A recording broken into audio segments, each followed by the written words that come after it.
Hello friends, जय जगन्नाथ। मु स्वप्ना आपण मानक स्वागत करुच्ची स्वप्ना स्टीम ब्लॉग रे। आज गोटे होम रेमेडी आपण मानक संगे शेयर करी।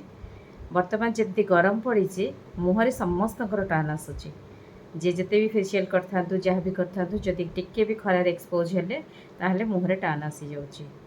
तो तापे आमको कौन करिया पड़िबो जेतोळे आमे घर को फेरुचे इवनिंग रे।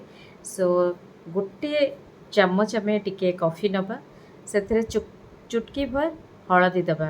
किंतु जदि हलदीटा कस्तूरी हलदी होता है ताहले बहुत भल। कस्तूरी हलदी बर्तमान सबू ग्रोसरी मॉल गुड़ाक भी अवेलेबल होची।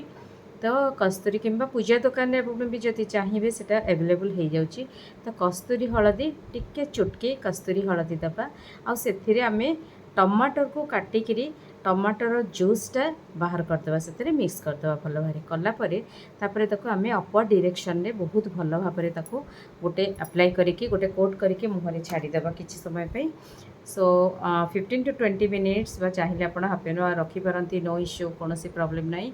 रखी सारा पर आप नॉर्मल वाटर रे धोईदेवे मुहटा को, देखिए मुहर टान केते सुंदर भाव रिमूव हो जाउची।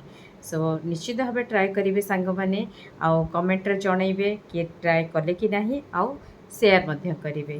टाटा, देखा नेक्स्ट वीडियो रे।